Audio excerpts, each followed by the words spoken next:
Historia Sagrada, tema 10, estancia en el Sinaí.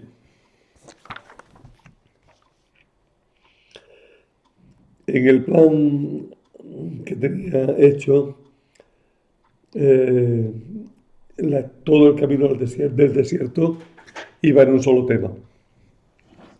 Me he visto obligado a partirlo en tres temas por la importancia que tienen. El otro día vimos la salida del Mar Rojo y el camino hasta el Sinaí. Hoy vemos la estancia en el Sinaí y en la próxima clase el camino desde el Sinaí hasta la tierra prometida. Soy consciente de que se desnivela un poco el curso, dando demasiado tiempo a la primera parte y corriendo un poco en lo que sigue. Pero tengo las clases que tengo y los temas de Génesis y Éxodo no podían resumirse más de lo que hemos hecho. Empezamos hoy hablando de la estancia en el Sinaí. Tras la liberación y después de un breve camino por el desierto, a los 3 meses de haber salido de Egipto, el mismo día, toda esa frase la dice Éxodo 19:1. A los 3 meses de haber salido de Egipto, el mismo día. Se recalca así la importancia del acontecimiento del Sinaí. Un acontecimiento fundamental, la alianza. La alianza de Israel con Dios consiste en el don de la ley por parte de Dios y la aceptación de esta ley por parte del pueblo. Esa aceptación tiene un momento celebrativo inicial y un recuerdo anual en la fiesta, pero ha de realizarse siempre, continuamente, en la vida del pueblo. Una larga sección que va desde Éxodo 19:1, que acabamos de leer, hasta Números 10:10, incluyendo todo el Levítico, se localiza junto al monte Sinaí. Por eso los autores hablan de la gran perícopa del Sinaí. Ocupa medio libro del Éxodo, todo el libro del Levítico, medio libro de los Números. Allí es, en el Sinaí, donde Dios da su ley a Israel. Sabemos que no todas las leyes de Israel se dieron en el Sinaí, pero todas se refieren de alguna manera al Sinaí, porque en el Sinaí es donde Dios, en contacto con Moisés, entrega lo que es el germen, el núcleo de toda la ley de Israel, que se irá desarrollando a lo largo de la vida del pueblo, primero con Moisés y luego ya en todos los años de su existencia, hasta que la Biblia queda cerrada. ¿Dónde estaba el Sinaí? La tradición lo ha situado en un monte al sur de la península del Sinaí, la península de su nombre. Es decir, en lo que actualmente se llama el Gebel Musa, monte de Moisés. Según la tradición, ese sería el lugar de la entrega de la ley. Allí se estableció el monasterio de Santa Catalina desde tiempos muy antiguos. Pero hay un problema, y es que Este monte no es volcánico y parece que la teofanía de Éxodo 19, teofanía, manifestación, ¿no? Dios se manifiesta. La manifestación, la teofanía del capítulo 19 tiene como muchos signos volcánicos, ¿no? Algunos dicen, por tanto, que habría que buscar un lugar donde hubiera volcanes. Y ese lugar podría ser al este del Golfo de Aqaba, en la zona de Cadés, bien en un sitio o en otro, o al este del Golfo de Aqaba o en la zona de Cadés. Mira, si tengo un mapa a mano.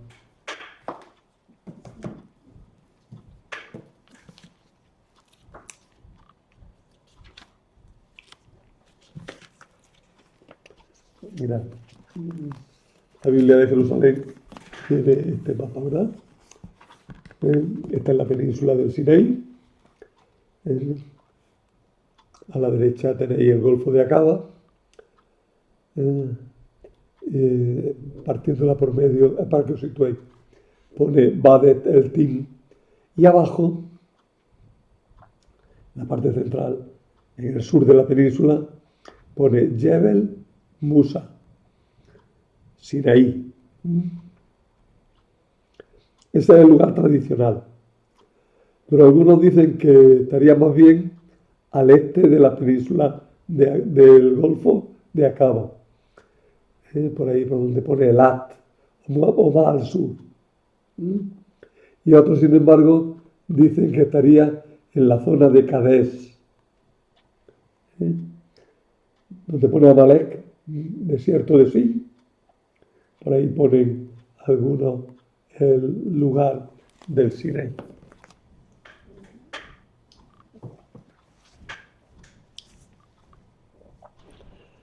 Los textos no nos ayudan en absoluto a una localización precisa. Sus mismos detalles, esos detalles volcánicos que decíamos antes, no pueden ser tenidos en cuenta, pues no quieren describir fenómenos naturales, sino sobrenaturales, y destacar aspectos teológicos de la teofanía, es decir, destacar quién es Dios y cómo actúa Dios. La frase que dice San Pablo hablando del Sinaí, que está en Arabia, no tiene ningún valor geográfico. Lo único que pretende el apóstol es decir que la ley antigua se identifica con Ismael, mientras que la ley nueva es otra cosa. Ismael es el padre de los árabes. Otra cuestión a resolver es la identificación del monte Sinaí con el Horeb. La Biblia actualmente utiliza Horeb y Sinaí como sinónimos, como dos nombres del mismo lugar. Y bueno, la filología dice que es posible, pero algunos dicen que más bien el Sinaí sería el centro, el monte, y Horeb sería la región, o también al revés. Algunos han querido ver en el Sinaí Horeb un santuario lunar, e incluso en Yahvé la masculinización de un dios lunar. Pero ahí entramos en el terreno de la fantasía y no tenemos datos para decir esas cosas. El monte Sinaí, no sabemos bien dónde estaba, se suele situar al sur de la península del Sinaí, donde está el monasterio de Santa Catalina, ¿eh? El monte, además, le han dado un nombre adecuado, el Jebel Musa, monte de Moisés, que aludiría a todo lo que estamos viendo. El capítulo 19 comienza con la llegada de los israelitas al Sinaí. Y entonces empieza una manifestación de Dios muy grande, en la que hay una oferta y una aceptación de la alianza, unos preparativos y la manifestación divina propiamente dicha. La fecha de la llegada al Sinaí se indica con precisión, como hemos leído antes. Pues se trata de un acontecimiento clave, que es la salida de Egipto.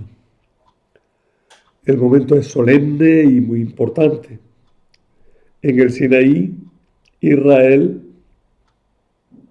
va a permanecer 2 años, 2 meses y 20 días, según Números 10:11. Y allí va a recibir la ley que constituye a Israel como pueblo de Dios. Desde ahora el monte, cualquier monte en la Biblia, va a significar la presencia de Dios. El monte Sinaí es llamado monte de Dios, pero luego será sustituido por el monte Sión, donde está el templo. Y para los cristianos, otro monte desplazará a esos dos, que será el monte Calvario, donde Jesús muere en la cruz. Y podemos decir que ese monte Calvario estará complementado por el monte que está al este de Jerusalén, por el monte de los Olivos, donde empieza la pasión y desde donde Jesús sube al cielo. Bien, el monte, por tanto, cualquier monte, y sobre todo estos montes que hemos citado, se van a cargar con la idea de la presencia de Dios.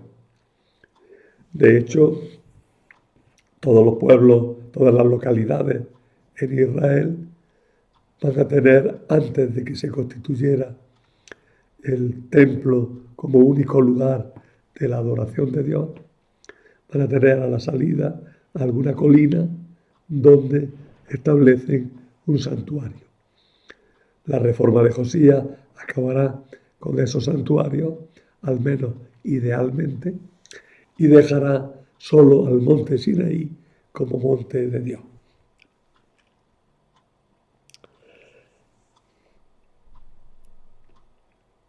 Otros montes en el Nuevo Testamento recibirán, y en el Antiguo, recibirán también una cualificación especial, como el monte Moria, el monte del sacrificio de Isaac, el monte Carmelo, donde tuvo tanta importancia el profeta Elías, el monte Hermón, que se cita como un lugar alto y de gran belleza, o el monte Tabor, a donde se situará en la tradición la transfiguración, ¿no? Bien. Todos los montes, en definitiva, se referirán en último término al monte Sinaí como lugar de la presencia de Dios. Nada más llegar, Moisés tiene prisa por subir a lo alto del cerro, a lo alto del monte, una gran montaña. Dios y el pueblo hablan cada uno por su parte a Moisés, y Moisés lleva las palabras de uno a otro. Dios quiere hacer de Israel un pueblo santo, propiedad personal suya. Todo lo que has precedido ha servido para llegar a este momento. Dios ofrece al pueblo un papel clave en la historia, el ser un pueblo sacerdotal, el ser el mismo Israel un pueblo intermediario entre Dios y el hombre. Un pueblo que continúe la tarea de Moisés como intermediario entre Dios y los hombres. El pueblo, de primera, acepta solemnemente y con unanimidad.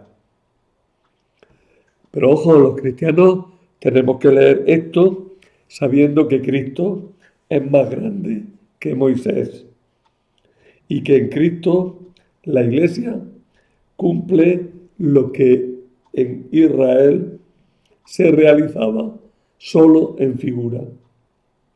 Tanto Israel como la Iglesia se concentran en Cristo y de Cristo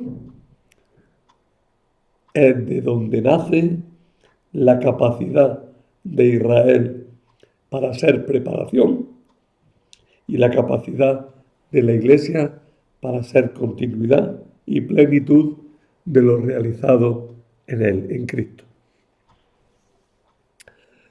Dios anuncia que va a presentar a Moisés en densa nube. Moisés tiene privilegios que no tiene el pueblo. Moisés puede tratar con Dios cara a cara, pero ante el pueblo Dios deja clara su trascendencia. Cercanía y lejanía de Dios, amor y trascendencia. Padre nuestro que está en el cielo. Es una ley constante en toda la Biblia. Cercanía y trascendencia. La acción que se va a realizar afecta a todo el pueblo. Por eso todo el pueblo tiene que estar bien dispuesto. El hombre, para tratar con Dios, tiene que apartarse de lo profano.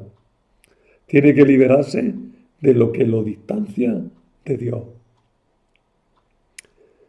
Es más fácil sentir lo que significa la pureza y la santidad que explicarlo. Son conceptos relacionados con el sentimiento de culpabilidad y de limpieza, y aunque tienen una honda raíz psicológica en lo que hemos dicho, abren camino a la comprensión de realidades trascendentes. En este texto concreto nos explican los ritos de purificación que tuvo que hacer el pueblo. Más adelante se explicarán. Muy breve, muy breve. Santidad, hablaremos de ello. Santidad es lo propio de Dios. Dios tiene que divinizarnos para que podamos acercarnos a Él. Tiene que dotarnos de una cualidad que nos permita estar en su cercanía. Nosotros ante Dios, por nosotros mismos, sentimos su inmensa grandeza y sentimos el vértigo de su abismo insondable. Y frente a Dios, inevitablemente, a poco serios que seamos, nos sentimos como sucios y necesitamos sentirnos lavados por Él, de una forma o de otra. Esos son los conceptos de pureza y de santidad, de los cuales tendremos que hablar más veces. Pues bien, el pueblo tiene que ser purificado para poder entrar en contacto con Dios. Moisés ya ha sido santificado previamente y por eso puede acercarse a Dios. A pesar de estar purificados, los israelitas no pueden pasar de ciertos límites. La santidad es contagiosa, lo mismo que la impureza. Y por eso el que viole lo santo ha de ser ejecutado sin ser tocado. Solo cuando Dios quiere comunicarse y por mandato divino puede el hombre acercarse a Dios. He dicho antes que no se mencionaban los ritos de purificación, pero sí se nombran dos. Lavatorio, baño y abstención sexual. Pero en realidad es que no importan cuáles sean los ritos. Lo que importa es la enseñanza que inculcan. Dios es más grande que el hombre y no se puede tratar con Dios con ligereza, ni intentar manejarlo de ninguna manera. Es Dios quien se acerca, Dios quien capacita para que podamos tener contacto con Él. La manifestación de Dios se hace mediante truenos y relámpagos, resonar de cuerno. Fijaros, son los sonidos de cualquier tormenta. Una tormenta fuerte tiene como un sonido ahí de fondo que parece que está tocando un cuerno. Cuando dice trompeta es el cuerno, el shofar. Lo han traducido siempre por trompeta, pero tened cuidado de no confundirlo con el clarín. No, de lo que aquí se habla es del el gran cuerno que tiene un sonido grave y áspero. Eso es la trompeta de la que aquí se habla. Es el sonido del trueno, sobre todo de ese trueno de fondo que hay en una tormenta. Pero también puede evocar el volcán. Hace poco, cuando estuvo ese volcán de Cumbre Vieja en Palma, estuvo en erupción, algunas veces ponían y decían que había un ruido de fondo constante, ¿no? Ese es el sonido de trompeta del que se habla aquí. Pero el texto interpreta ese ruido como voz de Dios, que no se entiende, la entiende solo Moisés. De nuevo se insiste en la necesidad de santidad y de pureza para acercarse a Dios. Mirad, ya lo hemos dicho, que no saquemos conclusiones rápidas de estos signos. El autor no quiere hablarnos de geografía ni de momentos históricos así evidenciales, constantes, sino que lo que se nos está diciendo es que Dios domina el fuego, la tormenta y la tierra. Las fuerzas más poderosas, lo mismo que dominaba el mar, las fuerzas más poderosas del mundo son dominadas por Dios y puestas al servicio de Dios. Dios es más grande que Baal, el dios de la tormenta. Los cananeos creían en un dios llamado Baal. Bueno, Baal significa Señor. Creían en un dios al que llamaban Baal y al que atribuían como arma el rayo, como fuerza la tormenta. Se identifica de alguna manera con el Zeus griego, Júpiter latino, con otras características distintas, porque entre los cananeos es el dios de las fuerzas imponentes de la naturaleza, de la fuerza de la tormenta, que se concibe también como generadora de vida, como fecundidad de la tierra. La tormenta, la lluvia, es lo que fecunda la tierra para que dé fruto. Pues de una religión naturalista como era la de los Baales, hay que pasar a una religión personal, que es la de Dios, la del Señor. Pero el Señor es más fuerte que la fuerza de la naturaleza. Los fenómenos se nos presentan en el relato como sobrenaturales. Y no es precisamente prueba de fe reducirlos a fenómenos naturales malentendidos por la credulidad de los ignorantes. No, se nos está diciendo, si Baal era el dios de la fuerza de la naturaleza, Dios es más fuerte que Baal. Dios es más fuerte que todas las fuerzas. Dios puede manifestarse en una tormenta gigantesca, en los fenómenos volcánicos más potentes y productores de temor que podamos imaginar. Dios se puede valer de lo desconocido o de lo conocido para comunicarse con el hombre.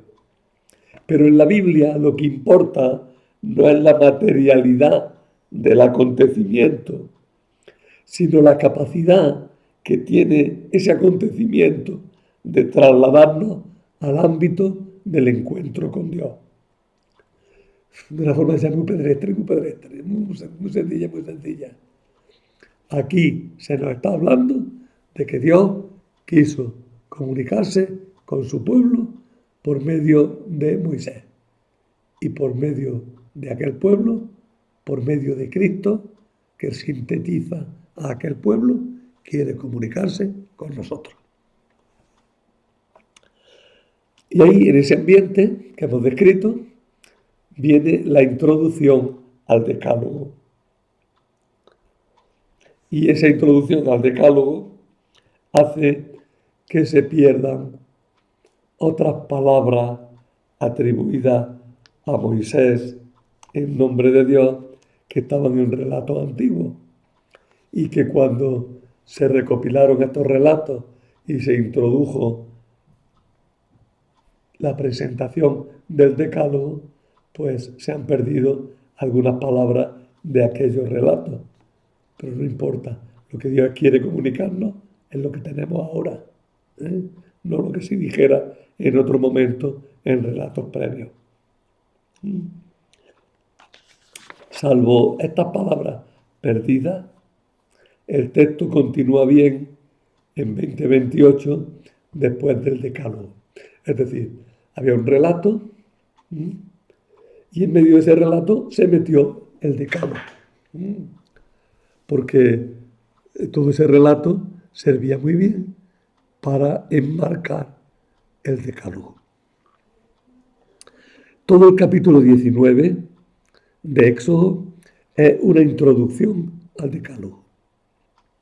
Se destaca su importancia, se nos prepara para recibirlo con corazón bien dispuesto. Lo que se va a decir no es algo trivial, sino algo básico, algo fundamental, en lo que se está jugando las relaciones del Señor con su pueblo. El autor de la carta a los Hebreos, en 18:29, captó muy bien este sentido cuando dijo: no os habéis acercado a un monte tangible. Léelo luego, no os habéis acercado a una fuerza poderosa, ¿no? Nosotros nos hemos acercado a lo que eso significaba, que es mucho más grande. Voy a anotar aquí una cosa. San Ireneo fue el primero que utilizó la palabra decálogo, decálogos, 10 palabras. 10 palabras es lo que utiliza el hebreo. Y así lo encontramos en Éxodo y en Deuteronomio.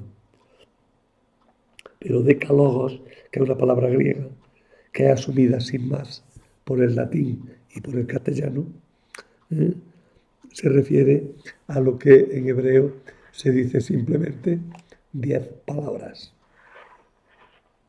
para designar el conjunto de leyes promulgado en la teofanía del Sinaí. Disponemos de 2 versiones del decálogo en la Biblia, que se corresponden con la reforma de Josías y que es la que tenemos en el Deuteronomio 5, 1, 22 y la que estamos comentando del Éxodo 20. El Decálogo se remite a las tradiciones más antiguas de Israel, pero en su redacción final, tal como lo tenemos ahora, acusa rasgos claros de haber sido reelaborado por un sacerdote de Israel que ha querido destacar aspectos importantes para los sacerdotes. Esa mano sacerdotal se suele designar con la letra P. P es una sigla técnica para decir abreviadamente el escritor que era sacerdote que redactó finalmente gran parte del Pentateuco. En la Biblia no aparece solo este relato o esta composición del Decálogo del libro del Éxodo. Hay otro intento de formar decálogo, ya que esta forma de presentar las leyes de 10 en 10 parece que es tradicional para abarcar un ámbito determinado del derecho, o el derecho entero, como es nuestro caso. Encontramos, aparte de estos dos decálogos que hemos dicho, que son prácticamente idénticos, del Éxodo y del Deuteronomio, encontramos otros decálogos ya muy diferentes en Ezequiel 18, 5, 9, en el Salmo 15, 14, y son especialmente importantes los de Deuteronomio 27 y los de el Éxodo 34. Porque en estos dos éxodos tenemos, en estos dos decálogos, este de Deuteronomio 27 y el de Éxodo 34, tenemos una concepción radicalmente distinta de la moral, ya que son decálogos centrados en deberes del culto. Tan diferente es la idea de Dios que lo sustenta, que el padre José Alonso Díaz, un gran biblista, que coincide en nombre, en apellido, con Luis Alonso Chequel, no los confundáis, fueron los dos grandes biblistas. Ahora estoy hablando de José Alonso, fue profesor en Comillas y fue un gran conocedor de la Sagrada Escritura. Pues bien, el padre José Alonso llega a decir que hay dos Yahvé incompatibles. Hombre, quizá exagere un poco, Quiere recalcar que los rasgos de Dios que se destacan en el decálogo que nosotros usamos para recitar los 10 mandamientos y el decálogo del culto que tenemos en Éxodo 34 son muy distintos y tienen una concepción de Dios poniendo los acentos en lugares muy distintos. Mientras uno, el nuestro, lo pone en la ética, el otro, el de Éxodo 34, lo pone en el culto.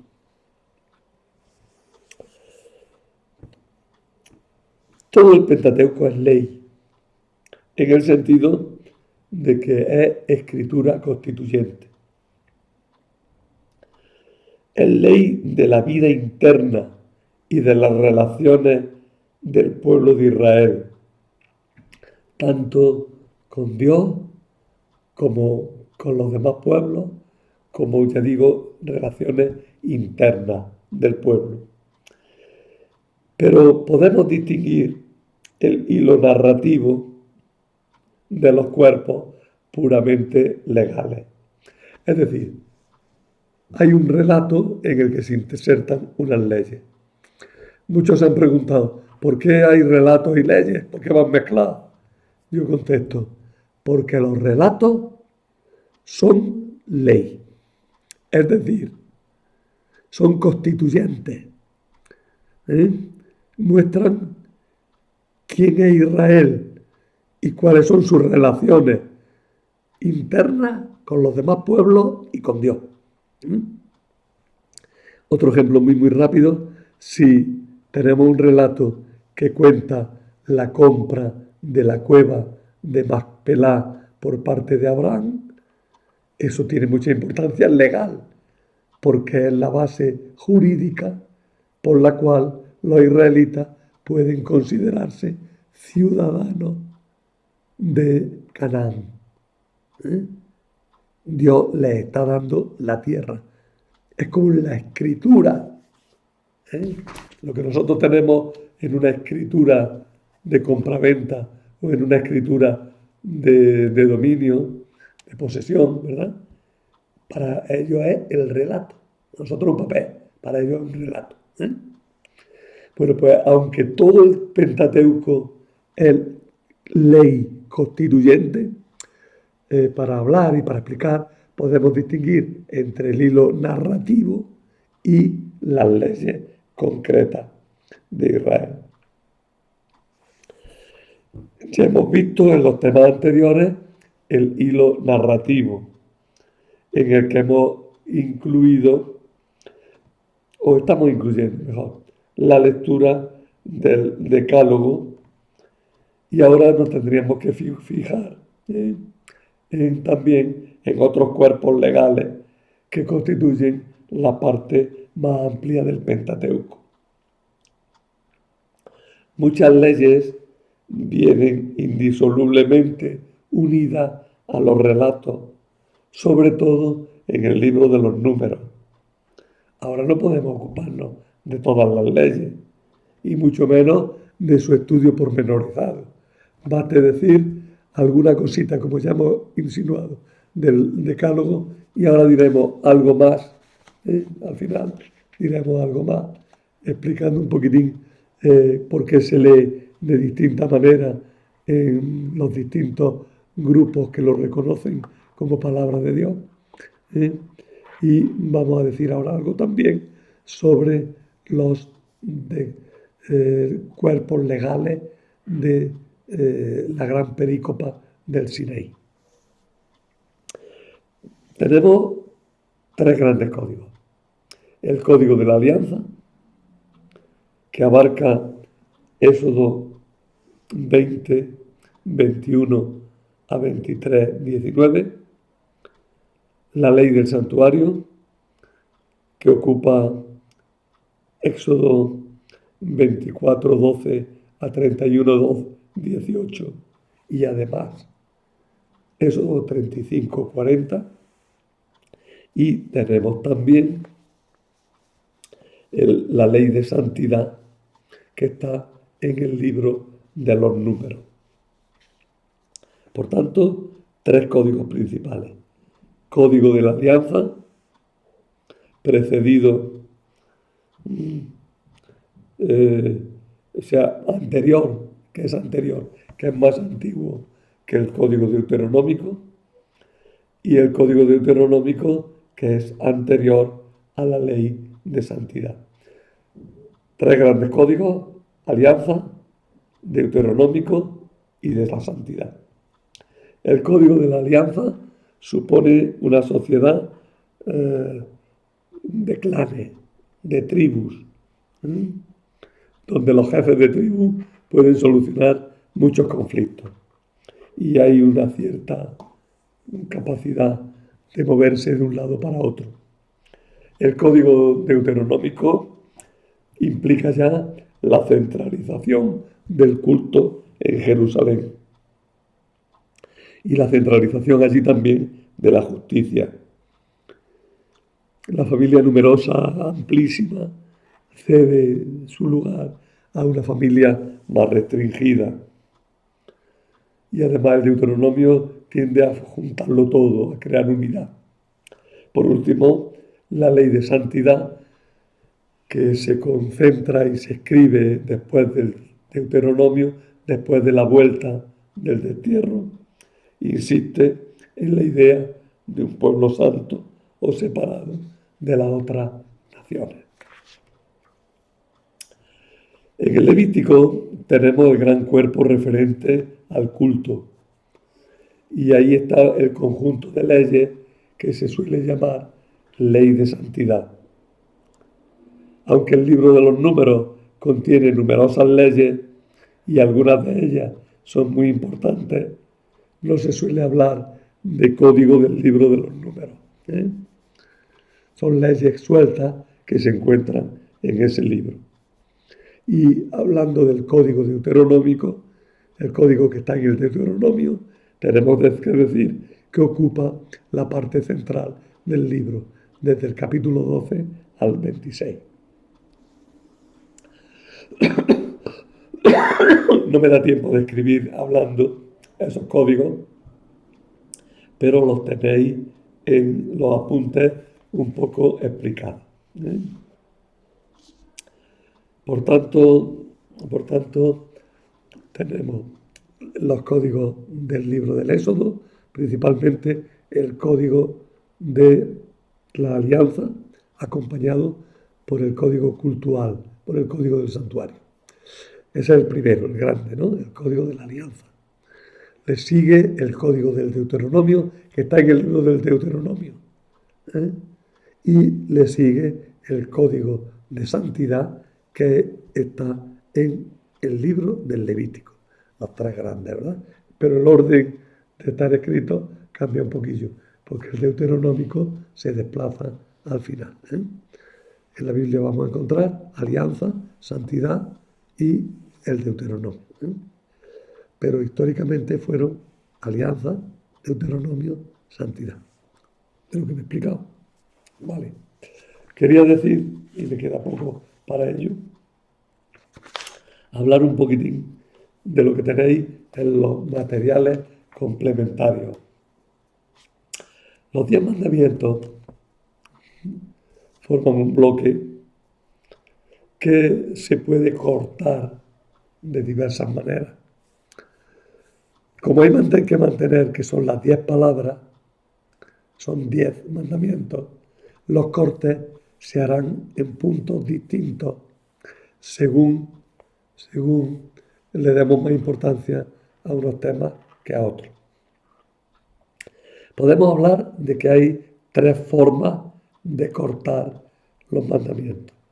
La forma que tienen los judíos, la forma de los protestantes en general, menos los primeros, menos los luteranos, y de los orientales, o sea, los orientales y los protestantes van por otro lado, y por último, los católicos y los luteranos.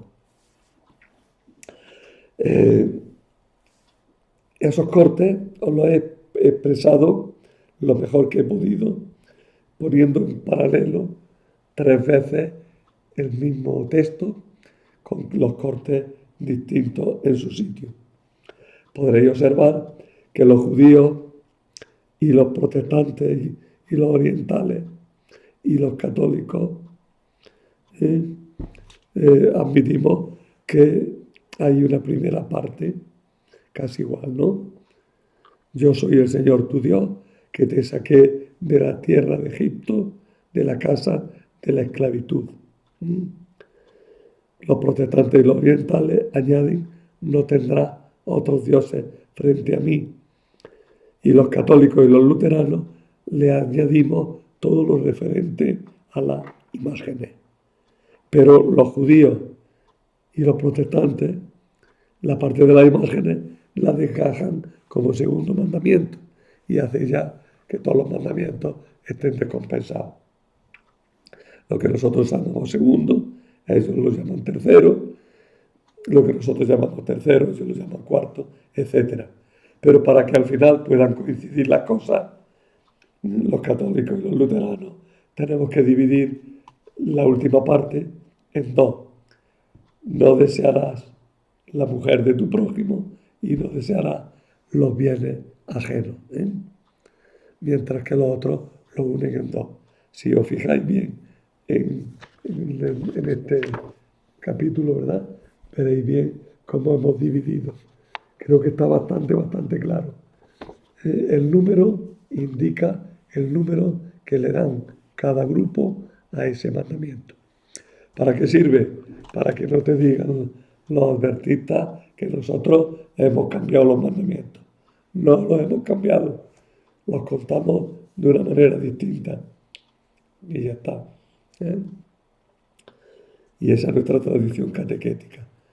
Los mandamientos están ahí y esos son los que pone la Biblia. No hemos cambiado nada. Hemos cortado el texto de manera diferente. En la última página pongo algo que no es de historia sagrada, pero que al hablar del decálogo se hace necesario porque somos católicos y tenemos algunas cosas que pueden hacernos chocar con eso, ¿no? ¿Tenemos que guardar el sábado? ¿Podemos tener imágenes? Pues bien, ahí lo explico. La base de todo está en lo siguiente. Una vez que Cristo ha muerto en la cruz, la ley antigua ya no tiene vigor. Si quedan los mandamientos es en tanto en cuanto que son las expresiones mínimas del amor, unas expresiones de derecho fundamental, de justicia fundamental. Pero la primera parte ya la vemos de otra manera. Tenemos que amar a Dios con todo el corazón y dedicarle toda nuestra vida. Pero el problema del sábado queda superado. Siempre el sábado ya quedó atrás. Nosotros estamos en el domingo, en el día que permanece para siempre.